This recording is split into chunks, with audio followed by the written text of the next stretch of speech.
The rap game has always been known for its intense beefs, from broken friendships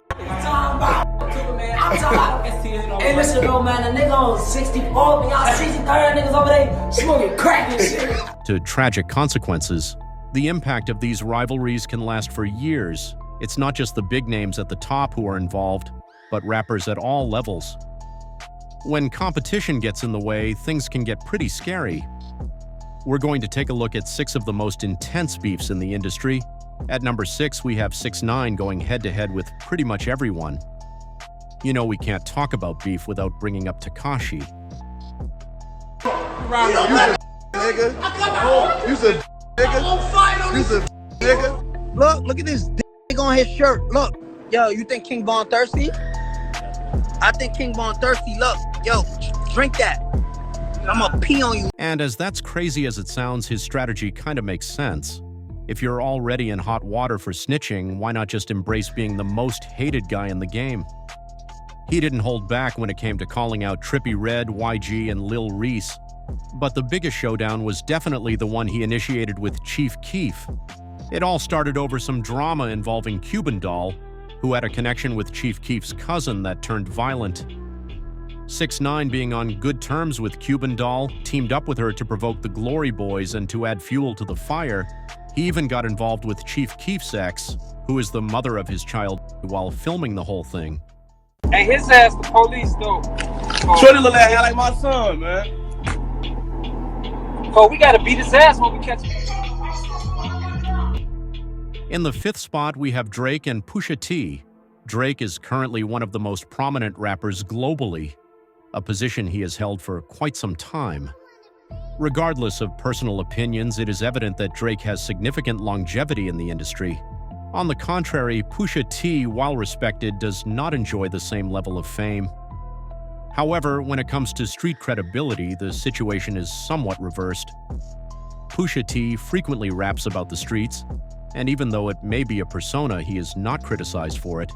In contrast, Drake is often ridiculed for his beginnings as an actor on Degrassi. Additionally, there were allegations that Drake and Lil Wayne cheated Pusha T out of money when they collaborated in the past. The situation escalated from there. One of the most significant controversy arose when Pusha T publicly revealed that Drake had a son he had kept hidden.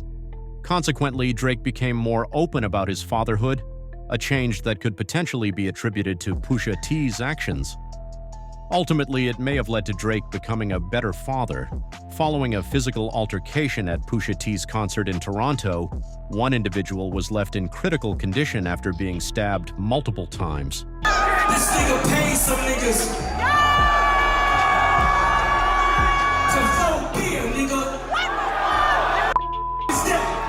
Y'all know where the come from?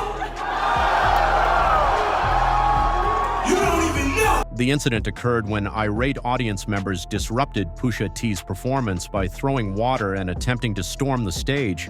Although rumors circulated that Drake orchestrated disruption, no concrete evidence was ever presented. Number 4, 50 Cent and Ja Rule. 50 got stabbed that day, right? The feud between 50 Cent and Ja Rule is one of the most well-known in the industry. Almost everyone has heard about it, but not many know how intense it has become. Even today, the exact details of what happened the night at the club remains a mystery. But you've actually had a physical fight with him, have you? Yeah, absolutely. Who won? Absolutely. I did. Piers, come on. However, since then, 50 Cent and Ja Rule have remained bitter enemies. The story goes that 50 Cent or one of his friends stole some jewelry from Ja Rule. He claimed 50 Cent was jealous of the love he was receiving from his fans. Things escalated at the Hit Factory. Hit Factory? Yeah, but they got my pistol in the other room sitting there. I'm not gonna go after these niggas don't run down. I can't even get my pistol. I want to shoot a nigga going down the step. Resulting in 50 Cent leaving with stitches. Allegedly, there was a contract out on 50 Cent for revealing information the public shouldn't have known. In 2000, 50 Cent was shot 9 times but survived. After a period of quiet, Ja Rule called out 50 Cent on Twitter in 2018. In response, 50 Cent bought out the first 4 rows of seats at one of Ja Rule's shows, leaving them empty. Quite ruthless, to be honest. Despite the history of aggression, it seems that the feud has calmed down for now. Number 3, this beef between NWA and Ice Cube is one of the most legendary in all of hip-hop. They didn't always see eye to eye, and things got really bad between the group. Ice Cube had the biggest issues with Eazy-E and Dr. Dre, and it all started because he felt he was being underpaid. Ice Cube eventually left NWA and went solo while the rest of the group continued working together. Dre and Snoop Dogg even collaborated on some tracks that called out Ice Cube for leaving the group. Ice Cube responded with a 5-minute track where he dissed each member of NWA and their manager.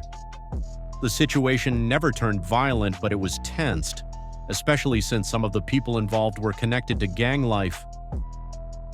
At number 2, we have Lil Durk and Quando Rondo. The tension between Durk and Rondo is intense, making it one of the most dangerous feuds on the list. It all started when Quando Rondo and King Von used to hang out together in the past, even making videos together dissing Von's rivals. However, something went wrong behind the scenes, leading to a falling out. Fast forward to 2020, Von was in Atlanta for a show where Quando resides. After the show, they all headed to Monaco Hookah Lounge for an after-party. Von later found Quando Rondo and a fight ensued with Lil Tim stepping in to defend his friend. Tragically, Lil Tim ended up shooting King Von, claiming it was self-defense. Since then, Quando and Tim have been disrespecting Von, justifying their actions and insisting that Von should not have approached them aggressively. And finally, in our number 1 spot, we have Tupac and Biggie. Biggie and Tupac were the leading figures in the music scene for much of the 1990s. Alongside this, they shared a deep-seated rivalry that continues to resonate in the hip-hop community. While I'm in jail, strangers is telling me, yo, you don't know, Biggie and homeboy shot you. Cause they bragging, they telling they in jail, yo, we just got popped, woo, woo, woo. And that's why what I'm doing, I know what I'm doing, I'm destroying them. I'm destroying them. This rivalry might be considered one of the most profound conflicts in rap history. Pac didn't grow up on the streets. My mother raised me, so I have this much respect for women. He somewhat embraced that lifestyle later in life. Bitches ain't shit. We don't learn them, so it's like that. However, this didn't diminish his authenticity. Tupac and Suge Knight were present at a Mike Tyson fight in 1996 when they noticed a Southside Crips member in the lobby. This was the point where Tupac and Suge got into a minor altercation with him. Sadly, this altercation escalated into a drive-by shooting that took Tupac's life that evening. Regarding Biggie, the exact circumstances of his death remain a mystery. Many believed he was somehow connected to Tupac's demise given their history of conflicts. The theory that Suge Knight orchestrated these events as payback for Tupac's death is widely accepted. Now, it was this documentary that claimed, which we know wasn't true. Yeah, check this out. We don't talk about things that are nonsense. Though the truth remains uncertain. This theory is particularly poignant because it suggests Biggie had no involvement in these events. What are your thoughts on this? Have we overlooked any other feuds that deserve recognition? Share your opinions in the comments below and subscribe to Flame TV for more rap-related content.